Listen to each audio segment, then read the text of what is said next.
maashaallah mucatti biyyeedhaaf funaatii waliin ergasii haazaakaa jirtu jechuudha. Kunoo amma kunoo bakka qabamteetti bicuusii yaani intini qabamteetti bakka yoo rabbi jedhe bakka nama isii as gaddadee jiru jira baxabbate jedheetti ergasigaa qaama seeraatiin intini jirti. Assalamu alaikum warahmatullahi wabarakatuh. Akkam hordoftoonni kabajamtoonni kanko nagaa keessanii jajjabaatu fayyaadha. Alhamdulillah nagaa kankooti. Galanni isaa hin badiini. Hubiyyam naati jennaan hin beektanu naa waliin jedhamu jechuudha. Erga ji'a meeqaatii ulfa erga taatee ulfisii guddateeti jechuudha mucattii Faafii jedhamtu yeddu lamaan jaraa galte hanga yawwanaa jechuudha. Hin baxabaxaa jirti jechuudha jiru jara. Gizee isiin jarri innis araarfatee badii ofirratti baree jechuudha. Yedduudhaan irra dhaabbattee intinaa tokko Jiijii kan jedhamtutu gizee isiin da'uu kaatu keessa immoo dhufte. Faafiin duraan bakka gara ji'a meeqaa cinqitee ammoo irraa intinii jette jechuudha. Irraa dhaabbattee turte boodee kan ammoo Faafii Jiijii kan jedhamtu dhufte intinii jette. Jiijiin amma gizee isiin immoo nagaa taatee jarri araaramanii walitti deebi'anii jiran. Faafiin immoo ammas kaatee jechuudha jiru jaraa baxabbaxuudha. Tidaarii jaraa diiguudha kaatee jechuudha. Innaa amma kunoo hadda mataa siitii ol ta'ee humna siitii ol ta'ee naan jechuudha. Namni meeqa wajjin dadhabee tidaarii jaraa bultii jaraa jabeessuudhaaf jechuudha. Namni meeqatti dadhabee kunoo amma immoo jechuudha. Hadda bakka kanaa siin Faafii jedhamtus da'uuf kaati kunoo sin dhageessisaayyuu hedduudhaani. Maqaadhaa da'uuf kaati kunoo hadda qabsiifteetti jechuudha. Nama jiruu namaa keessa galu wallaahi rabbiin namarraa haa deebisu. Kunola sagalee sana ወደ ቤት ስለተመለሰ በጣም ደስ ብሎኛል። እግዚአብሔር ይመስገን። ግን ደግሞ ያለንበትን ነገር ደግሞ ታውቃላችሁ ትንሽ ፈተና ላይ ነን። ያንን ነገር አልጨረስኩም ማለት አልቋጨሁትም። ለምን እንደሆነ አላውቅም። የኔ ህይወት ለምን እንደዚህ ፈተና እንደበዛበትም አልገባኝም። ፋፊ እንግዲህ ከመጀመሪያው ጀምሮ ስትመጣ እናንተም ጠንቅቃችሁ ታውቃላችሁ። ገንዘቤ ተበልቶብኛል እንደዚህ ያለው በናውም ስም ተጭበርብር ያለው ብላ በጣም ብዙ ነገሮች ተፈጥረው ነበረ። ትዳራችንም እንደዚሁ ተበጥብጦ ነበረ። እሷን ላግዝ በሚለው ጎጆውን ትዳሩን ልጆቹን ሁሉ ነገሩን ትቶ እሷን ለማገዝ ወደ እሷ ሄዶ ነበር። እናንተ ያው እኔ ለማስታወስ ያህል ነው እንጂ አታውቁም ብዬ አይደለም ይሄን ነገር የምነግራችሁና በናውም ስም ያጭበረበረው ሰው እስካሁን ድረስ አልተገኘም። እና አንድ እሱ ይሆን እንደዚህ እያደረገ ያለው የሚለው ሀሳብ ጭንቅላቴ ውስጥ አለ። እሱ ከሆነ ደግሞ ለምን የዚህን ያህል ማለት የኛን ትዳር መፍረስ የኛን አብሮ አለመሆን ለምን ፈለገው የሚለውን ነገር ደግሞ አስባለሁኝ። ማለት በጣም tidaarin jara baay'ee warri erga duriitii jara hordofu jechuudha. Baay'ee jechuudha erga biyya namaa irratti suudii kana teessee itti wal barte baay'ee wal jaallatu baay'ee wal kabaju. Innis namaafis laafaa bakka nama gargaarsa nama rakkataa gargaaru waan argeen beekama jechuudha. Amma garuu bakka rabbi jiru jaraa keessa bakka sababuma gaarummaa isaa waan ta'eef jiru jaraa keessa jechuudha wanti ta'e gaggalee. Innaa bakka amma kunoo akka kana jechuudha. Gizee hunda bakka yaani intinii jetti jechuudha. Baay'ee tidaarin jira baay'ee namatti tola bakka jarris nama bakka intinii yaani nama fazzananu kabaja namaa qabanu kunoo bakka bultii jara diiguudha nama meeqatutti roorrisa jechuudha. Wallaahi jechuun namummaan bakka namummaan namatti dhagahama miti. Gizee ilmi dhiiraa tokkos akkana fattanamu baay'ee natti dhaga'ama. Gizee immoo ammas gennoonni tokko bakka jiruu kan koo bultii kan koo qabadde jiraadha jettee utuu siin taa'aabdu utuu siin tini jettu jarri utuu wal jaallatan namni yeddu lamaan jiraati jara diiguudha gizee jedhu baay'ee wallaahi baay'ee namatti hin tini jedha jechuudha. Amma kun gizee tokko tagalaggalanii jedhan tokkotu walitti kaa'atu. Amma bakka dafaa fi qabsiifteetti sibiilii waamtee qabsiifteetti bakka nama isii as gaddadee bultii jaraa diigi jedhee itti erge sana gaa seeraan hin gaafatamti jechuudha. Sanaan booda yoo rabbiin jedhe gaa nagaa ta'anii jiraatu. Garuu baay'ee bakka wallaahi baay'ee namni itti dhiyaate jiru nullee onlaayiniidhuma miidiyaa irratti beeynamti warri itti dhiyaate jiru jechuudha. Jiruu jarri wajjiniin ulfee waliin jaalala jarri qabanu jarri wal kabajanu bakka namni hundi itti hin hawwa jechuudha. Baay'ee namni meeqa wajjiniin dadhabee jira. Amma kunoo bakka hadda qabsiifteeti isa mucicha waan ta'e itti goote naa olitti waan ta'e goote amma xabala deemee dhidhiqate cammaqamaa jira. Garuu wallaahi nama azzansiisa bakka maan beekaa na azzansiise gizee siin akka sana boosu wajjiniin an bu'a wallaahi gizee viidiyoo jaraa ilaale jedhee baay'ee natti dhagahama jechuudha. Gizee fatanaan wanti arge namatti jabaatu baay'ee namatti dhagahama. Garuu amma kunoo jechuudha haddaa qabamteetti bakka ergasii akkana jedhe maal gizee namni kadhattee maal jettee jiruu keenya keessaa bahi gizee jarri jedhanii kadhatan jechuudha. Anas taa'ee bakka gizee tokko lama yoo irra dabarfatanii jedhanii seerri jira miti biyya seeraan gaafachiisanuun jedha bakka hadda wallaahi an viidiyoo namarratti waraabuun illee nantini jedha. Garuu immoo hadda baay'ee natti tole jechuudha. Seeraa oli namni jiru jira. Jiruu namaa sammuusaa akka tokko ta'e takka faafii jira takka gubiyyee si malee maalan qaba si malee maalan qaba haadha ilmoo kootii haadha manaa kootii jaallatamtu kabajamtu jedha takka immoo faafii maal isii intini jedha. Wuy subhaanallah wallaahi mucaa nagaa intini godhe mucaa musliimas kiristaanas addaan hin baafne jechuudha. Musliima kiristaana jedhanii addaan hin baasanu rakkoo gargaarsi jirutti nama gargaaru baay'ee kabaja namaa qaba. Musliimaafis ta'e kiristaanaafis ta'e wallaahi baay'ee na azzansiisen jedha. Hadda siin qabamteen naani bakka intini takkaallee viidiyoo namarrattis hojjechuun barbaadu yoo bicuudhuma isii nagaa argatanii intini jedhan namumti bultii namaa keessa galu wallaahi rabbiin isaa qajeelchuun jira malee maal jedhama bultiin namaa kun qalbiidha. Bultiin namaa tidaariin kun qalbii miti jechuudha. Namni waa meeqa jechuudha waa meeqa walii dabarfatee jechuudha. Bultii kan koo wayya jedhee wal kabajee wal jaallatee jireenya waliin ilmoo kan keenya guddifannaadhaan waliin jiraata miti. Gizee namni sheexanii yeddu lamaan galee akkana godhu baay'ee namatti dhagahama. Maashaallah hadha immoo qabamteetti gaafa seeraan dhiyaatte jette warra itti ergee jiruu jaraa diigi jedhee itti ergee isii as gaddadee itti erges jechuudha hin baafti jechuudha bakka gaafa sana jechuudha. Isas abbaa sanas jechuudha qabsiifachuu hin danda'u jechuudha. Isa immoo rabbiin egaa intini sammuudhuma isaatti deebisu malee akka tokko barrazamee jira. Inshaallah rabbiin haa fayyisu jennama damaadhiga. Wallaahi namni gizee tokko baay'ee namtini jedha baay'ee natti dhagahama jechuudha. Gizee namni kaffa'amee maal jedhee jedhu bakka natti dhagahamu wallaahi akka natti dhagahamu isinitti dhagahama. Garuu waa'een bultii kunis qalbii miti. Bultii kanatti gizee namni utuu inni waliin jiraachuu barbaadanu addaan baasuudha jedhu baay'ee nama azzansiisa.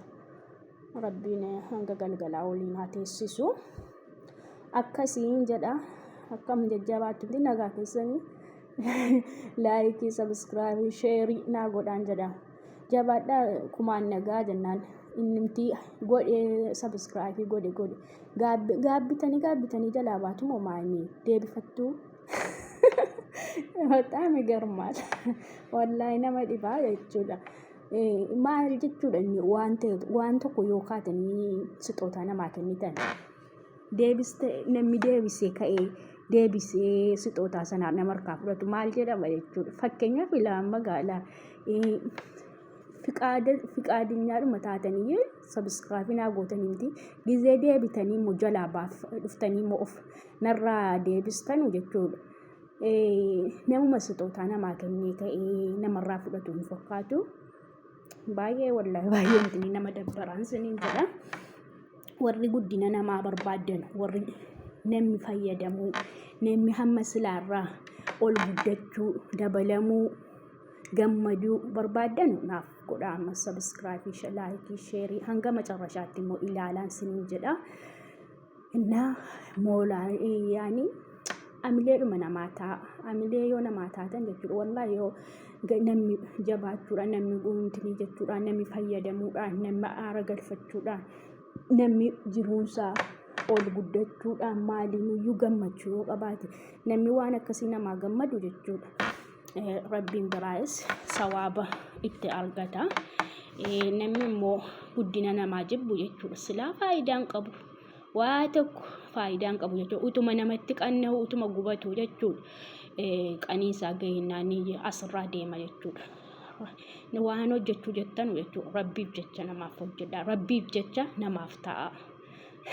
Malee bakka amma yookaan amma kana godhee fi ka'ee bakka booda irraa deebifadha minaamini hin jedhina.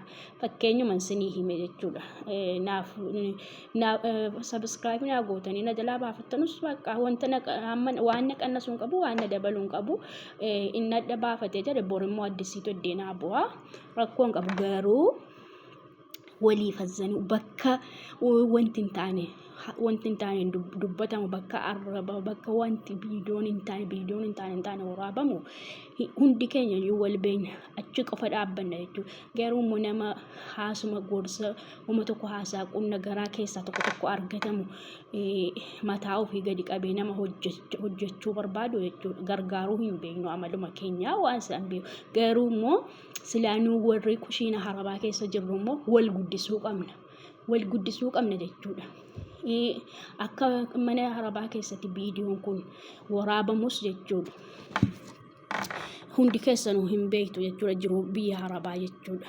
Laamala gizee meeqa ijoolleen natti dhufaniina wallaahi kaleessas jechuudha akkan itti waraabuun dhabee ismaayyuu kaleessa mana hin jiru. Mucaa safara keenyaa tokko kan biyya kana biyyuma hin jiru kana keessa jiru. Bakka beetasabiidhuma jechuudha. Firooma walitti dhiyeenya hin qabaanne malee tokkuma jechuudha.